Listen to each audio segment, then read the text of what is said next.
बहुत ही अच्छा टॉपिक है और आई एम श्योर सभी को इसमें इंटरेस्ट भी होगा, क्योंकि हमें ये तो पता है कि हमें डायबिटीज है, लेकिन हम उससे कैसे बच सकते हैं, क्या फैक्ट्स हैं और क्या फिक्शन है। हम सभी जानते हैं कि डायबिटीज़ को लेकर बहुत सारे फिक्शंस हैं, मिथ्स हैं। बहुत सारे लोग यहाँ तक कि प्रूव भी करते हैं कि आप अगर इस चीज़ को कंज्यूम करेंगे, अगर आप हमसे कंसल्टेशन लेंगे तो 100% ठीक हो जाएगा। तो सबसे पहले मैं चाहूँगी डॉक्टर अजीत कि आप इस चीज़ पर रोशनी डालें कि जो डायबिटीज़ को लेकर मिथ्स मार्केट में चल रहे हैं वो कितने हार्मफुल हैं और हम उनसे कैसे बच सकते हैं, और क्या कुछ जानना उन मिथ्स के बारे में ज़रूरी है।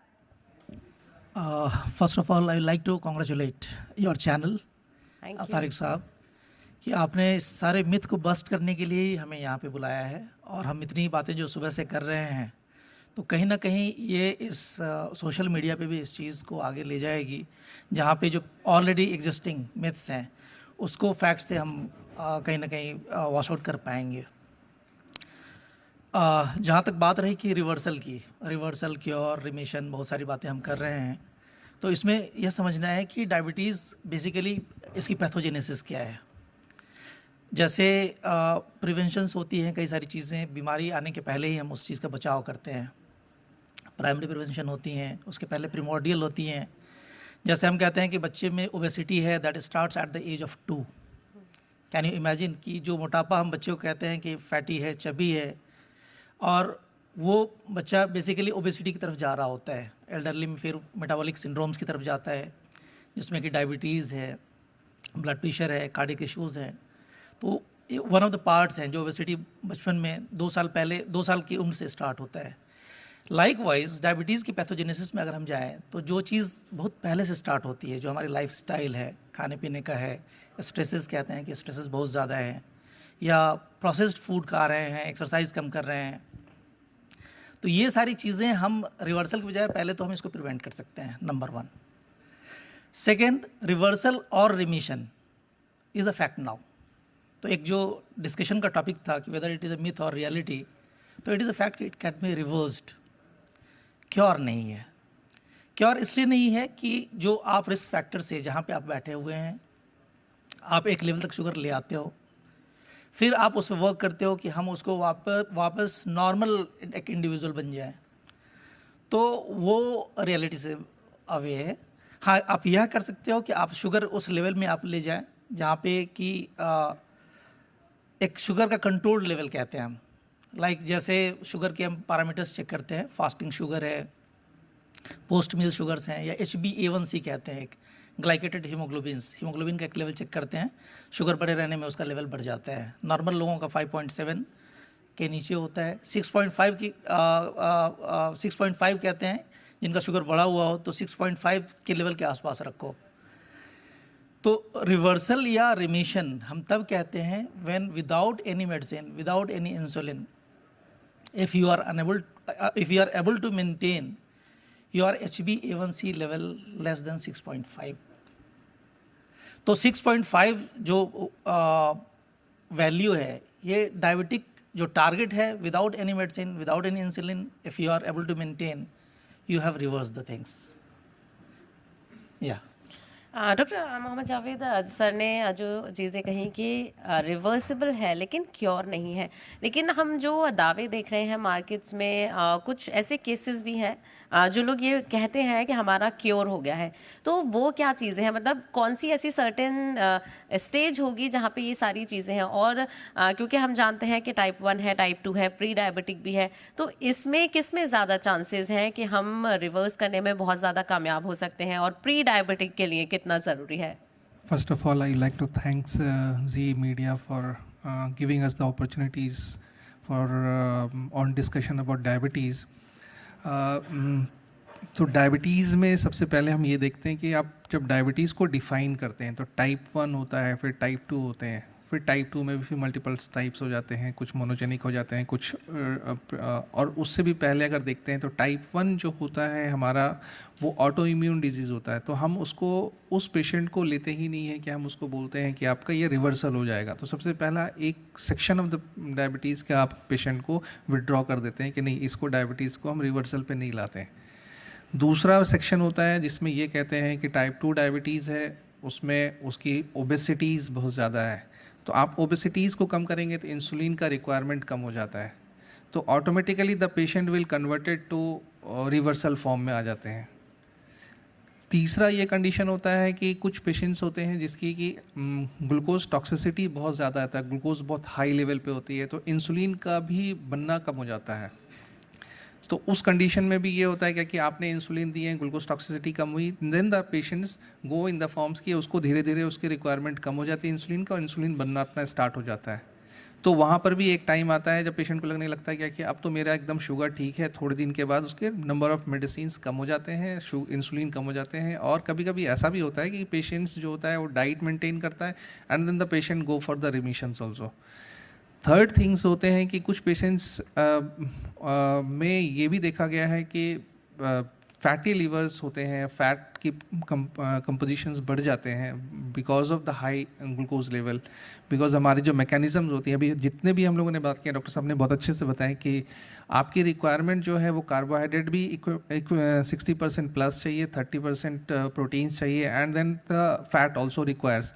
बट यूजुअली क्या होता है ना, डायबिटीज़ पेशेंट क्या करते हैं कि या तो वो प्रोटीन का कंजम्पशन बढ़ाते हैं, उनको चाहिए तो वो कार्बोहाइड्रेट का कंजम्पशन किसी फॉर्म में वो कम कर देते हैं, rather than maintaining the discipline what ever every one has said, कि उन लोगों ने सबने यही बताया कि डिसिप्लिन को आपको मेंटेन करना है डायबिटीज़ में। आपको डायबिटीज़ में डिसिप्लिन मेंटेन कैसे होगा? अमाउंट ऑफ कैलोरी आपका फिक्स हो, अमाउंट ऑफ कैलोरी फिक्स हो, नंबर ऑफ टाइम्स आप इंक्रीज कर लीजिए फूड्स का, rather than increasing the decreasing your food consumption. तो हम उसके हिसाब से भी आप उसमें जाते हैं तो आपका रिवर्सल के लिए वहाँ पर भी बन जाते हैं। तो इसमें दोनों चीज़ हो रहा है, एक तो मिथ भी है और एक फिक्शन भी है, कि हमें लग रहा है कि कहीं पे क्लियरली है कि वो डिजीज़ फ्री हो जा रहे हैं, और लेकिन जब टाइप 1 में जाते हैं तो हमें लगता है कि नहीं, वो पेशेंट जो है वो तो जस्ट हमारे लिए हो गया कि वो तो फिक्शन है, एक सोच बन रहा है।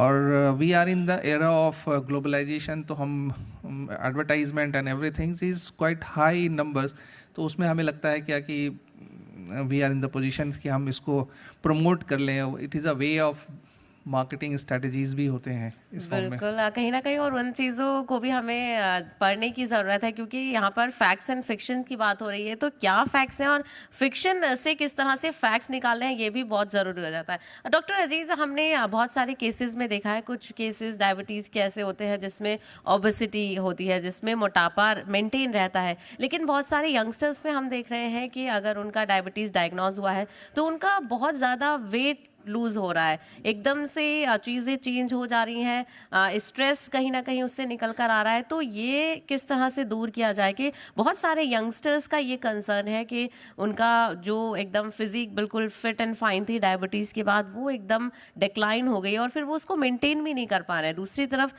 चीज़ों का ख्याल भी रखना है, बहुत सारे फूड हमारे से छूट रहे हैं, हमें उनको कहीं ना कहीं मेंटेन रखना है, तो इस चीज़ को कैसे बैलेंस किया जाए? फर्स्ट ऑफ ऑल, डायबिटीज़ के जैसे डिफरेंट टाइप्स होते हैं, डॉक्टर जावेद बतला रहे थे या पहले भी डिस्कशन हुआ कि डायबिटीज़ की जो टाइप्स होती हैं, एक इंसुलिन डिपेंडेंट डायबिटीज़ होती हैं। वो डायबिटीज़ ऐसी होती है जिसमें आपके बॉडी में एक हार्मोन इंसुलिन, जिसका एक लेवल बना रहना ज़रूरी होता है, वो जहाँ से सिक्रीट होता है वो डिस्ट्रॉय हो जाता है। ऑटोइम्यून डायबिटीज़ कहते हैं उसमें, जिसमें इंसुलिन का बनना बंद हो जाता है। ऐसे पेशेंट्स मोस्टली दुबले पतले होते हैं। तो एक तो टाइप ऑफ डायबिटीज़ जिस तरह की होती है उसके हिसाब से भी बॉडी का फ्रेमवर्क होता है, उसमें पेशेंट्स पतले होते हैं। और ऑन द अदर हैंड जो टाइप 2 डायबिटीज़ जो मेटाबॉलिक सिंड्रोम से रिलेटेड होती हैं, ऐसे पेशेंट्स यूजुअली ओबीज होते हैं। तो एक तो डायबिटीज़ के टाइप से लोगों का बॉडी मास इंडेक्स कह लें या ओबेसिटी कह लें, उससे रिलेटेड होता है। दूसरी चीज़ होती है, कई सारे ऐसे पेशेंट होते हैं जो कि टाइप 2 डायग्नोज होते हैं और उस टाइम में वो लीन एंड थिन होते हैं। उसका रीज़न ये होता है कि body diabetes is basically a chronic metabolic distress, metabolic inflammation चल रहा होता है आपके बॉडी के अंदर में, और उस टाइम में अगर आपके बॉडी के अंदर बहुत ज़्यादा शुगर हाई हो तो you are losing sugar, and it is not only you are losing sugar, you are losing your nutrients, you are losing so many electrolytes. तो बॉडी डिस्ट्रेस पे होती है। जिस टाइम में आप बिल्कुल कुछ नहीं कर रहे होते हो तो बहुत सारे पेशेंट अचानक से हमारे ओपीडीज में प्रेजेंट करते होते हैं कि मेरा वेट लूज़ हो रहा है, and when you test then you come to know कि द पेशेंट हैज़ डायबिटीज़, या कुछ लोगों को पहले से डायग्नोज भी होता है and they are not on treatment and they are chronically losing weight. तो इस तरीके से होता है। अब ये है कि उसको, जैसे इसको लेकर के वरी की बात है कि पेशेंट फील्स वीक, मैं दुबला हो गया हूँ, काम नहीं कर सकता, तो wherever is the problem you have to correct it. अगर शुगर बढ़ा हुआ है और आपने उसको कंट्रोल नहीं किया है तो first try to control the sugar. Sugar के साथ कई सारी चीज़ें होती हैं, लाइक कोलेस्ट्रॉल। अगर डिसलिपिडीमिया है तो some time you need to treat that as well.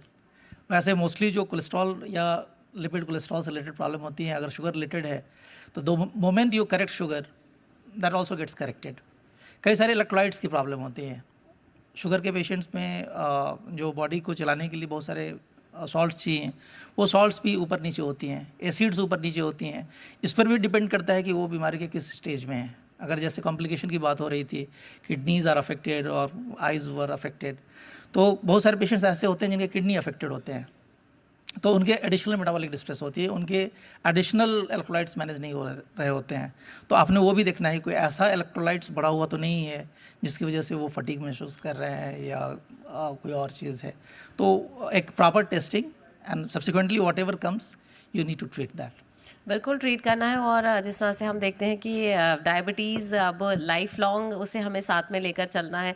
और बहुत सारी चीज़ों में बात होती है गोल सेटिंग की, क्योंकि ये लाइफ लॉन्ग है, रिवर्सिबल है, बट फिर भी हमें बहुत सारी चीज़ें इसके साथ देखनी है। बहुत सारी बीमारियां ऐसी होती हैं वो एक दूसरे से को रिलेट करती हैं, अफेक्ट करती हैं। तो गोल सेटिंग यहाँ पर कितनी इंपॉर्टेंट हो जाती है, चाहे रिलेशनशिप हो, मदरहुड हो, गोल सेटिंग के साथ ही हम बहुत सारी चीज़ों को बीट कर सकते हैं। तो गोल सेटिंग में इससे पहले डॉक्टर साहब से एक क्वेश्चन पूछा गया था कि अगर ऐसा कुछ हो कि फैमिली मेम्बर्स में भी क्या हमारा सपोर्ट होता है उसमें, तो डेफिनेटली हमारा जो वे ऑफ ईटिंग्स जो है, हमारा 3 heavy meals a day which is our quite common things with every family members जो हमारा, तो उसको भी आप मॉडिफाई कर सकते हैं कि फैमिली मेम्बर्स में भी आप वो चीज़ पहले से ही लेकर के आएँ, क्योंकि विद टाइम्स जो हो रहे हैं कि आप देखेंगे 3-4 जनरेशंस के बाद में शुगर्स का most of the individuals are getting diabetic या प्री डायबिटिक हो रहे हैं। तो you change your food habits from 3 times a day meals to 5 times or 6 times a day with frequent small meals.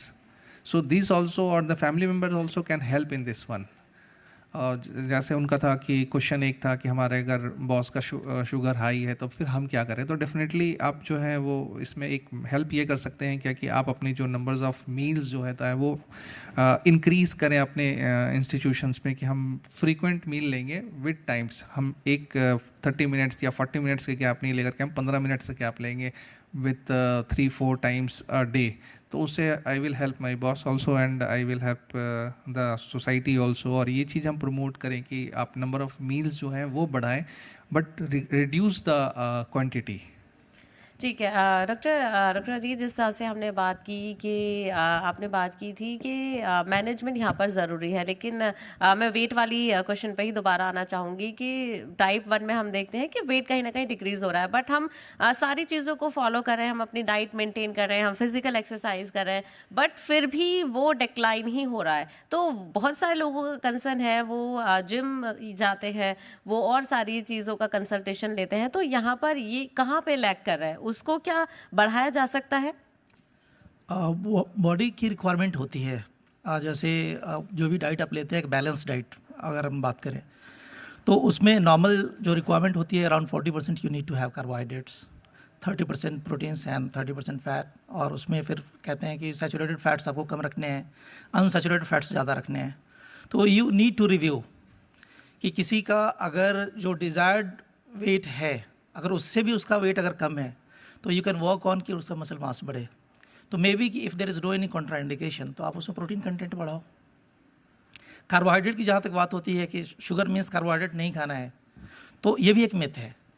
Carbohydrates में आपने free sugars नहीं खाने हैं। अभी मॉर्निंग से बात हो रही थी ग्लाइसेमिक इंडेक्स की, आपने वैसे फूड्स अवॉइड करने हैं जिनका ग्लाइसेमिक इंडेक्स हाई है। ग्लाइसेमिक हाई इंडेक्स वाले फूड्स जैसे कि जो भी फूड जो इमीडिएट क्वेंचिंग देती है आपको, जैसे आप ग्लूकॉन डी एक ग्लास वाटर में लेकर के घोल के पियो तो आपको लगेगा बिल्कुल बहुत मज़ा आ गया, एक स्वीट खा लिया मज़ा आ गया। तो दीज क्वेंचिंग फूड्स बेसिकली ये हाई ग्लाइसेमिक इंडेक्स है, इमीडिएटली आपके शुगर सर्ज होती है और फिर इमीडिएटली वैसे ही वैनिश हो जाती है। तो आपने वैसे फूड्स अवॉइड करने हैं, आपने कम्प्लेक्स कार्बोहाइड्रेट्स लेने हैं। आपने जैसे फ्रूट्स होते हैं, fruits every food has carbohydrate, it is not कि कोई फूड ऐसा है जो बिल्कुल 100% प्रोटीन है, वो सिंथेटिक फूड ही मिल सकता है which is 100% protein. Otherwise every food has some carbohydrate, some fat and some protein. लेकिन ये थोड़ा मुश्किल नहीं हो जाएगा एक आम इंसान के लिए जो बहुत ज़्यादा उसको पता नहीं है, वो कुछ भी खाता है जो उसे अच्छा लगता है, तो वो कैसे इन चीज़ों को मेंटेन रखे कि ये सारी चीज़ों को देखना है कि मुझे लेना है कि नहीं लेना? अगेन इसमें भी थोड़े से क्लैरिफिकेशन की ज़रूरत है। डायबिटीज़ जैसे अगर किसी को हो गया तो हम ये समझते हैं कि अब तो लाइफ गई, अब तो हमें डाइटिशियन के पास चार्ट चाहिए और उसने ये कहा कि ये 2 चपाती खाओ, ये 1 प्याला खाओ, ये खाओ, वो खाओ, और हमें वो नहीं मिलेगा तो हम क्या खाएंगे फिर? तो diabetes management is basically whatever you are doing normally do it in a discipline way. If you want to have a sweet, एक प्लेट सैलड खाओ और 1 मिठाई खा लो ना। सैलड्स की इतनी ग्लाइसेमिक इंडेक्स लो होती है कि 1 मिठाई खाने पे भी उसका ग्लाइसेमिक इंडेक्स ओवरऑल वो बैलेंस हो जाएगा, इट विल नॉट शूट। तो sugar control is basically as far as diet is concerned, it is about making a discipline। ऐसा नहीं है कि आप बहुत सारी मिठाइयाँ खा लें, आप दावत में जाएँ तो सारी चीज़ें उड़ा दें, है ना। आप एक try to make a balance. बिल्कुल, कहीं ना कहीं। और मैं चाहूँगी यहाँ पे ऑडियंस में से कि आप ज़रूर बताएं कि आप में से कितने लोग हैं कि जो फॉलो कर पाते हैं डिसिप्लिन लाइफ। हम बचपन से ही सीखते हैं डिसिप्लिन के बारे में, लेकिन जैसे जैसे हम अपनी लाइफ में बिजी हो जाते हैं, इन्वॉल्व हो जाते हैं, डिसिप्लिन कहीं थोड़ा छूट जाता है। मोहम्मद जावेद साहब, जिस तरह से हम बात कर रहे हैं सारी चीज़ों को लेकर, डिसिप्लिन की हम बात कर रहे हैं, कैलकुलेशन की, मैथमेटिक्स की हम बात कर रहे हैं, फैक्ट्स एंड फिक्शन की यहाँ पर बात हो रही है, तो ये क्या फैक्ट्स एंड फिक्शन है कि अगर हम सारी चीज़ों को लेकर चले, हमारा लाइफस्टाइल मैनेज है, हमारा फिजिकल एक्सरसाइज मैनेज है, तो क्या हम जो इसका फैक्ट है कि ये जेनेटिक भी है डायबिटीज़, तो इसको ओवरकम किया जा सकता है फैक्ट्स एंड फिक्शन के साथ? नहीं, फैक्ट्स एंड फिक्शन में हम जेनेटिक डिजीज़ को we are not considering. Genetic disease में है कि आपको मेंटेन करना है शुगर्स का, शुगर मेंटेन करना में आपकी जो रिक्वायरमेंट है। आप जेनेटिक डिजीज़ में ऑटो इम्यून डिजीज़ है, आपका ऑलरेडी इंसुलिन का डिस्ट्रॉयड हो गया है, इंसुलिन सेल्स जो बनाने हैं वो डिस्ट्रॉयड है। जब इंसुलिन ही नहीं बनेगा तो फिर आपको एक्सटर्नल इंसुलिन तो देना ही है। तो फैक्ट्स ये है। एंड हम मोस्ट ऑफ द डिस्कशन जो हमारा होता है वो टाइप 2 पेशेंट्स के लिए होता है। मोस्ट ऑफ द डिस्कशन हम लोग कभी टाइप 1 वाले को हम लोग कभी कंसिडर उतना नहीं करते जितना डिस्कशन हम लोग टाइप 2 करते हैं। बट टाइप 1 में आप देखेंगे कि फ्रॉम द अर्ली चाइल्डहुड से they are having the pain which is going on. तो anyway most of the PhDs of the world they are working on it कि हमें एक टाइम में आ जाए कि टाइप 1 डायबिटीज़ पर भी हम ऐसा कुछ मेडिसिन हो जाए जो टैबलेट फॉर्म में कन्वर्ट हो जाए इन फ्यूचर। तो क्या जो लाइफ लॉन्ग लाइफस्टाइल चेंजेस, क्या इसमें बेनिफिट कर पाएंगे? या definitely the requirement of the insulin will definitely reduced on. उसमें रिक्वायरमेंट आपकी इंसुलिन की कम होगी बट ख़त्म नहीं होगी। तो बिल्कुल यहाँ पे बहुत सारी चीज़ें हैं। डिसिप्लिन की यहाँ पर बात की जा रही है, कैलकुलेशन की भी बात की जा रही है। तो अगर आपके आसपास भी है, आपके घर में है, कोई भी है डायबिटीज़ से रिलेटेड, तो यहाँ पे एक छोटा सा आंसर मैं डॉक्टर अजीत आपसे लेना चाहूँगी। एजुकेशन कितनी इंपॉर्टेंट है, क्योंकि यहाँ पर हमने बहुत सारी चीज़ों की बात की है, मैथमेटिक्स की, कैलकुलेशन की बात की है, तो एजुकेशन भी तो यहाँ पर इम्पॉर्टेंट हो जाएगी ना। किस तरह से अवेयर किया जाए? छोटा सा answer. It is not about the education of the patient, it is about the education of society, what you are doing right now। अगर हर कोई अवेयर रहेगा तो उसमें अगर कोई कम एडुकेटेड भी है तो साथ में कैरी होकर के उसकी भी चीज़ें मैनेज हो जाएंगी। लेकिन ज़रूरी यह है कि सोसाइटी अवेयर हो। जितना अवेयरनेस हमने कोविड के टाइम में फैलाया, जितना हम अवेयरनेस मलेरिया की बात करते हैं, अभी डेंगू का चल रहा है सीज़न, डेंगू में कर रहे हैं, डायबिटीज़ की ओपनली इतनी सारी बातें नहीं हो पाती।